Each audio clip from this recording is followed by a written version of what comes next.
should be no hope. So just look inside. There's an answer waiting, because you and I, we were created to love, created to love. We've got one chance to make a change in the world around us that's falling down, because we've got one life to live.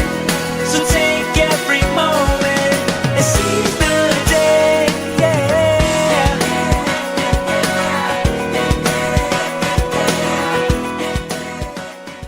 What happens when you have all of those legal questions that we need assistance with? Well, you turn to an amazing attorney. Hey, Miss Anna Blood, how are you? Good. How are you, I'm so Deborah? excited to have you tonight. Thank you so much for having me. I really appreciate it. And I am so proud of you because I have known you since you were a very little girl and watched you grow. And I'm so proud that you have your own practice now in Union County. Yes. Yes. Yes, we do family law and wills and estates. And we're located in downtown Waxhaw. Downtown beautiful Waxhaw. We're going to talk about wills and estates tonight because there are so many questions about who needs a will, what an estate is, and probate. So let's talk about a will. Who actually does need a will in their life? Well, it's a complicated question, but really everyone should get a will. You should be prepared for your future and ensure that your family is protected, that your assets are protected. Right. And for all my estate clients, I do the last will and testament, healthcare power of attorney, which allows someone to make healthcare decisions for you in the event that you're unable to do so, and a durable power of attorney, which is similar but allows the person to basically step into your shoes and make any decisions for you, or they can go to the bank, things like that if you're unable to do that. So let's break it down. Okay. Just because you're an attorney and you know all the legal mumbo and jumbo. And for our viewers out there, we're going to do the ABC steps. Okay. So what you're saying is everyone needs a will because at some point, whether we plan for it or not, the inevitable is going to happen. Yeah. So if someone died without a will, which is the last will and testament of all of my assets, who I would like to leave them to. So let's start with that. If I would pass on without a will, what happens? So if you pass without a will, everything is going to go according to statute. It's called intestate. So every state has intestate statutes that, you know, basically are the default for what's going to happen to everything. North Carolina, it's pretty fair. I mean, it's going to go, it depends on if you have a surviving spouse and how many children. There's certain percents that will go to the surviving spouse and the remaining to the children. And you literally just, I mean, there's some math involved. And you have to figure out, you know, which share each person's going to get. So if you die without a will, it takes a little bit of time for all of that to happen. And if you have a will, it's pretty quick, correct? Yes. So anytime anyone passes, the first thing that's done is you open an estate file at the clerk of court, Right. wherever in the county that the person passes away. If there is a will, you present it to them, and they will probate that will. They basically distribute the assets according to the way that the will is written. Otherwise, it's going to go strictly by statute, and no one can really do anything about it. So having the will ensures that your wishes are fulfilled, which I think is really important, because you may not want property to be sold. You may want it to be given, or you may have great grandmother's earrings that you want to make sure that they go to your daughter, or you know, specific things. And you know, I love that you say that because I have a girlfriend in California. I never even thought about this, but she has a lot of costume jewelry, Diana. And she said, you know, when something happens to me, I would like you to have that because I know that you would enjoy it. It's not of great value, but it was something that she wanted to share with someone that she knew would get great joy from it. So simple things like that. It's not just always all of your assets. It's things that maybe mean something that you want to put that person in your will, correct? Exactly. And if that wasn't in writing, who would know? And if she didn't have the will, I don't know California laws, but North Carolina, it's probably going to go to her children or a surviving spouse. And, you know, all you could say is, well, I knew she wanted me to have it, but there's nothing that's going to guarantee that her wishes are going to be fulfilled. And Anna, I do want to pass on a little tidbit. I'm hoping they won't know the valuable from unvaluable, and maybe they'll throw a few pieces of the real stuff in there. Yeah. Not that she's passing anytime soon, but just saying out there. So in estate planning, tell me about estate planning. Same. So estate planning, so that encompasses the last will and testament we talked about, and then just generally to make sure everyone has sort of like a complete estate package, I do the durable power of attorney, which is typically a husband and wife, where you're appointing each other that in the event that either of you are unable to go to the bank or make a financial decision, that person can come in and do that for you. Or if people leave the country, things like that. Right. So we do that, and the healthcare power of attorney, which is really important. That's very important. That means like if I can't make decisions on my own, that you appoint someone to do it for me. Yes. One of my children. Ones Yeah. that I Whoever. like, my favorite. That Yeah. Well, so I usually do two, an initial and a backup.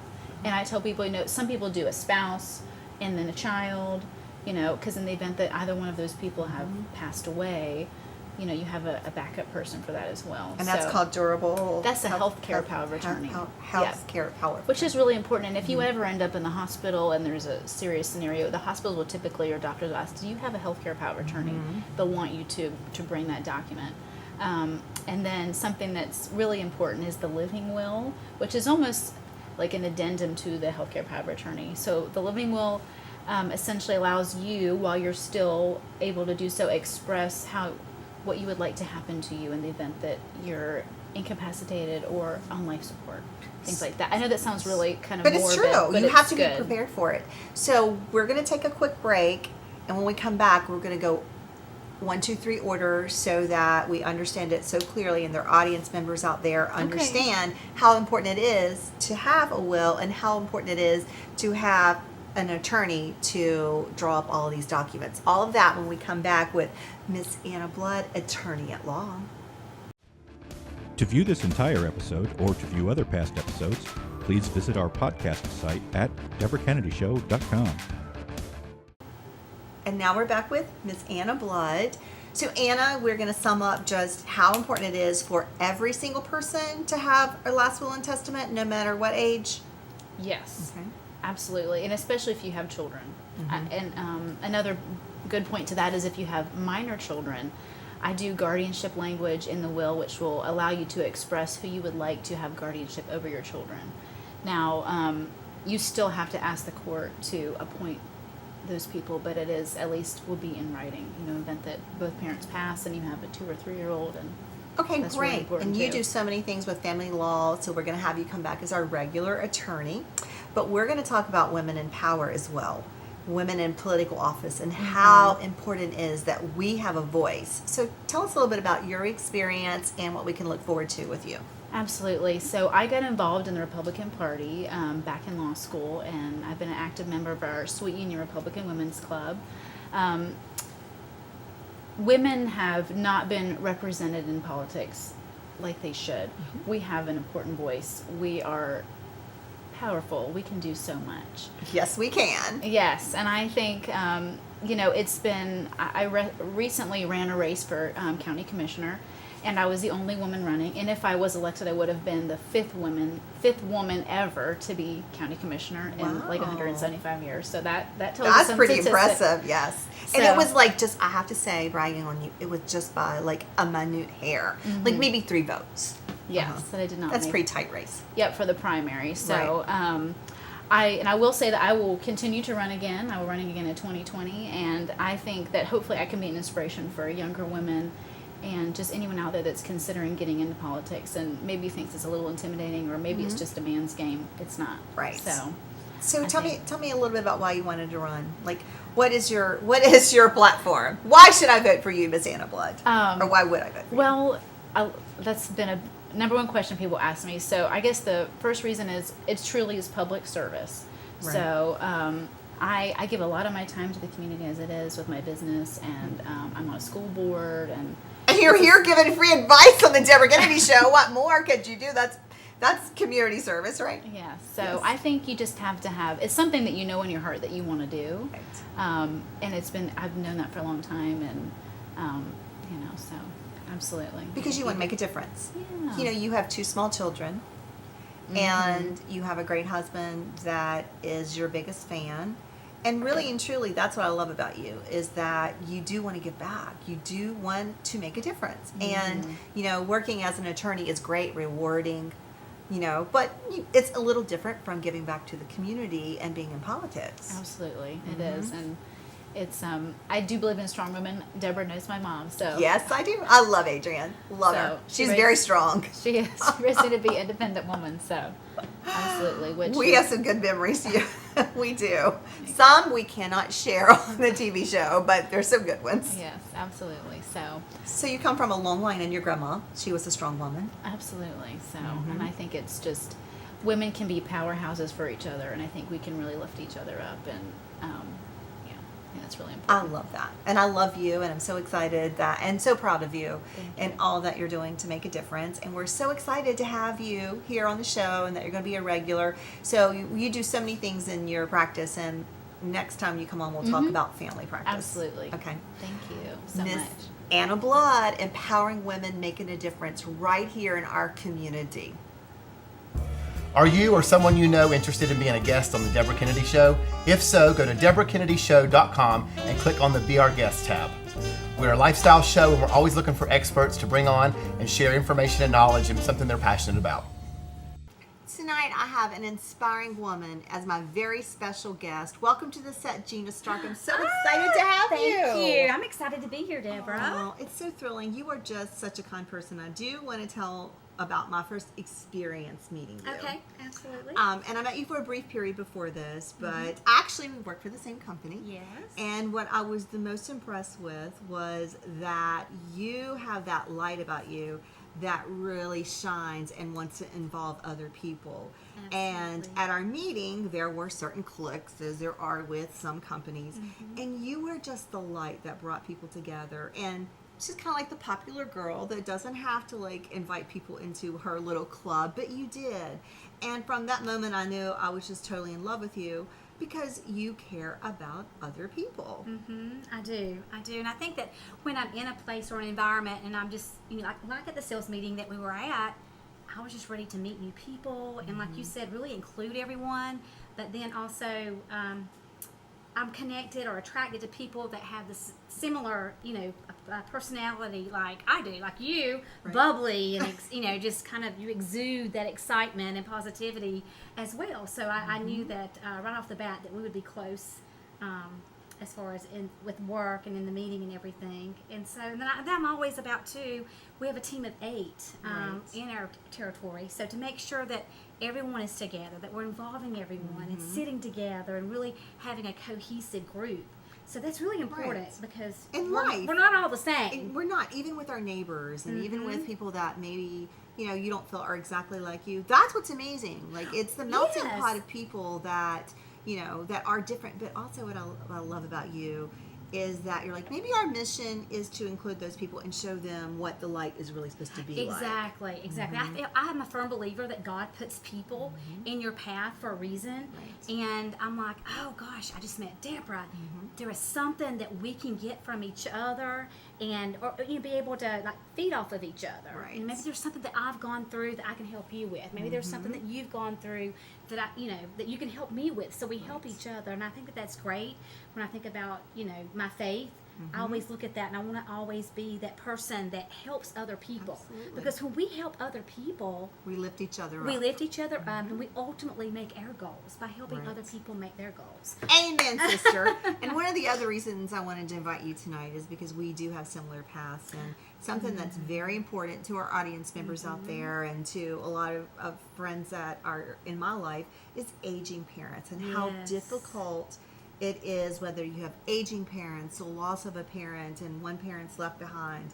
It is just one of those things that we're all going to experience. Exactly. And it's challenging because the parent still has such a massive amount of independence, and you then turn into the caregiver, almost like they're the child and you're the parent. And it is something, it's hard to even prepare for it.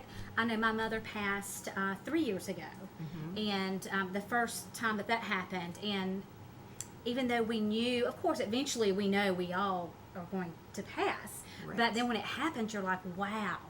And a lot happened during that journey for me, and I just had to keep turning to my faith. I'm a firm believer with, have your faith, family, and your friends. Right. Gotta have our friends, and our family is there to help support us as well. And I think that I just prayed a lot. I wake up praying, I go to bed praying, and I just have to give it to God because I can't do it all. And now my dad, he's older. He, has some dementia. He's forgetting, and I love him. I spend every Wednesday with him. We have breakfast together. She takes him a biscuit every morning. Yes, sausage, egg, and cheese, and sweet tea in the South. tea. He loves his sweet tea. Right. But I enjoy that time that I have with him. And he's like, he knows I come every Wednesday, but then he'll forget, oh, you're here today. What day is it? And he doesn't remember what day it is, but I'll say, remember, I come on Wednesdays, unless I tell you otherwise. And I I come on think Wednesdays. the really important thing is to allow them to keep their independence. Yes, Not it's to so make them important. feel like they're a burden. Exactly. Or, because you know what, they gave so much of their lives to us, and some people do put their family in homes before they're even at that point because they don't want to be bothered with it. Yes. Well, and it's so important to not take them out of their current environment, because I think right now, if taking my father out of his current environment would be worse, unless we absolutely had to. Unless you have to. And he there are some likes- situations where you yes. do. And so he, he still, he still has his truck, but he did have an accident back in the winter, so we're kind of cautious with that. Right. But, he's still, he gets up and he has his coffee in the morning and his little routine. So he's Right, and it's he important keeps to have the that. routine. It is. And It I is. just really wanted to invite you because, there are so many members of our audience out there that are dealing with the same path that we're going through with our age. And it's just, there is no journey that gets you ready for this. There's no book that you can read. You can read them, but every journey's different. My dad's 84 and my mom passed and they were best friends. But you still want to be there for each other as friends, but you also want to be there for the aging parent to make them feel like they matter, because they do. matter and they belong, and that And you they still belong. love them, and that they're not a hindrance. And I think that when you're there, when I'm there with my dad on Wednesdays, he'll sit there and we'll talk about having a garden and growing up with a garden, and I would like walk behind him and we say the good old days, the good old Right. days of nobody who has a garden today. I mean, Right. My My dad has a garden. I love it. We should. Yes, he I does. love. There's nothing like garden food, and we'll Right. talk about that. And then on Friday nights, we used to go to the water horses together, and that's a memory. So I love horses. I love the garden. No one has that in this day and time. And I But do want to say this: they forget that they tell you the same story that is true. They will and say it over and over. and over and But over. that's okay. Same story. But that's okay, But that's 'cause okay I- because I- that's it. We're going to do that too. Well, and I love that. I mean, Right. I'll listen to him, and then he'll say, I'm forgetful. I might not have said, and I'm like, I'm forgetful too, Dad. And Right. and he'll just kind of just share it with me. Then sometimes he might realize that he did say it a second time. Right. But I just let him do it. Let him tell his story, Right. and he reminisces about the good old days and the church songs, going to church, and things we did growing up. And I just let him have Some that. good memories. And we take Right. selfies and Snapchats, Right. and he just So you make him feel young again. yes, he has a Well, great time. It's just amazing that that you can share your light with other people, and that's why Oh, I just yes. really wanted to invite you tonight, because I do think that you're an inspiration to women of Thank how you. you live your life. You are just a guiding light. So not only the aging parent, but the befriending people and just being a kind person. And I think what you give in life is what you get back. So Jean Stark, you're an amazing guest. Thank you for stopping by the set You're tonight. wonderful. And Thanks for having me. I know that she is going to inspire other women out there, because it really is, the message is about really giving back, because it is true, what you give in life is what you get back. So Yes. give a lot. To view this entire episode or to view other past episodes, please visit our podcast site at DeborahKennedyShow.com. You can view the complete episodes right on the website or subscribe to the show via iTunes or your favorite podcatcher. Thanks for watching.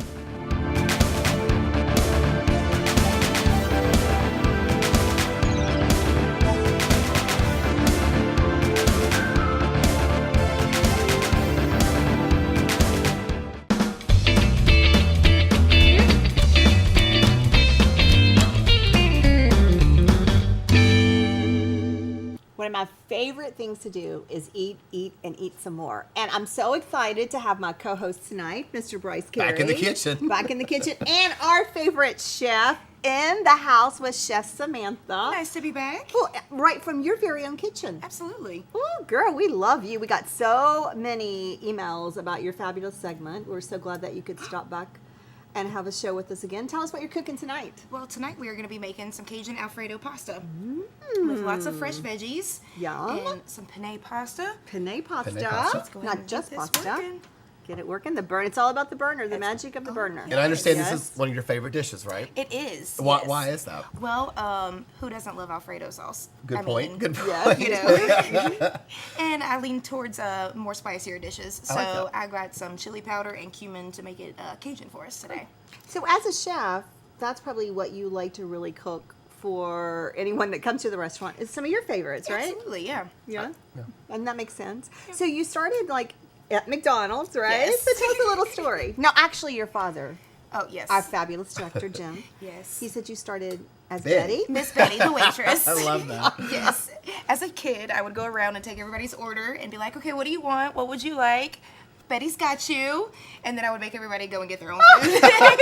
Now, is that the business model for your... Just a little bit of a diva. Yeah, well- That's why we love her. Just a little bit of a diva. So get us started. What we got going? So we are going to start off with some red onion and julienne green bell pepper.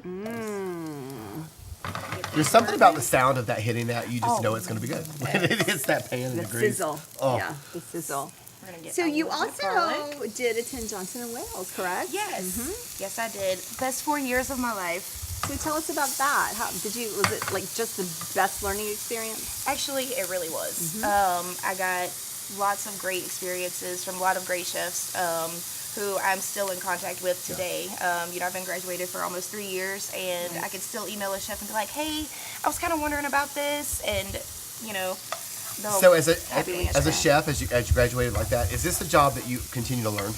Like you always Every updating? day. Cool. Every day. The one thing about food is it's continuously changing. Yeah. Just like science. Because that's what cooking is. We're changing the original state of the food. So That's a neat way to look at it. That's a good way to look That at it. is. Absolutely. And I remember you saying earlier in one of the previous segments about farm to table. So is this something too that's Yeah. a lot of local grown a lot of vegetables that you're using? fresh ingredients. Perfect. Yes. And it's for a lot of different reasons: flavor, texture, color. You look at this dish and you've got red, green, yellow, and then we're gonna get some even brighter red up in here. I think visually food, when it looks like that, it tastes better. And it's there for you. I mean, farm to table, there's nothing better. Oh no! And you eat with all of your senses. And we're going into farmers market season, so there's all that, it's going to be out there, and take advantage of that. And Definitely. And this is a dish that you could do yourself. yeah. I Well, mean, with the honestly, last one, right. I felt empowered to be able to do that myself, and I'm so far with that too. So now we're gonna get ready for our Alfredo part. Yeah. So we're gonna add in our half and half. So a little cream. Get that working. So we're gonna heat up the cream. Bryce, if you want to pass me that Parmesan cheese over there, we are going to dump in about a quarter of a cup to a half a cup, depending on how cheesy you like it. Like a real chef never measures All it. right. It's like, it's like Exactly. one cup to half a cup. I mean, I just get that feel. I mean, I know. And then Oh my we're just gosh. gonna let that cheese melt on in. So as we're letting this melt on in, I want to hear about the shows on television, because my favorite is to watch all the chefs The chef cooking shows, how the competitions or the real chefs that get involved. Yes. So what do you think about all the chef shows? I actually, it's funny. I was just talking about that earlier today. I love watching the Food Network. Rachel Ray was probably one of my favorites, and because she wasn't actually a chef, she taught herself to cook, Yep. and Right. she just wanted to write a recipe book. Right. That's it. Here you go. And now look at her today, right? But you remind me a lot of her because you're making this. I don't know how to make this sound, but you make it sound easy, and it is easy. Like where some of those shows I watch, it almost is overwhelming to think. Right, You so think I could complicated. never do that in my own kitchen, but you make me feel like that, and Rachel Ray does as well. Thank you. I think a lot of people put too much pressure on themselves. It's just food. Yeah. That's it. Yep. And you just own a restaurant. Yeah. You're just a chef. I think she's just Big a chef, deal. Bryce. No big deal. All right, so we got that good cheesy. Oh, Oh yeah. So we're gonna go ahead and one thing I did definitely learn at Johnson Wales is proper portion size. Okay. Okay. And a lot of people with pasta get a little confused. 1 cup is an actual proper portioning. So this is a half a cup. Okay. So this is way too much sauce for that because, you know, we're going to share with everybody else. Right. But that's what an actual proper portioning should look So like. 1 for cup one of person. pasta. 1 And cup that's of pretty pasta. much generic or general rule across the board of pasta. Yep. Okay. So we're going to add in a little more because, you know. Because we're cooking for Eli here on the set, right? Yeah. And that's All I see is me and you, That's right. and Samantha. I mean, the 3 of us, that's enough. 3 cups, right? Right. Oh, yes. Ooh, that looks so heavenly. Toss that together.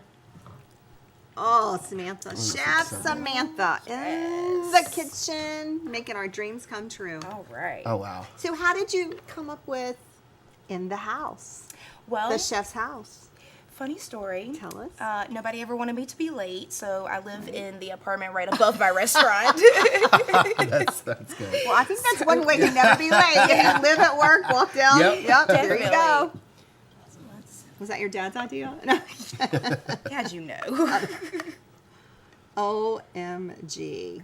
Right. So we are going to show this fabulous dish, and then we're going to just retract the ingredients that we put in it. So- So, Look, not all for me. Hello, I'm an only child.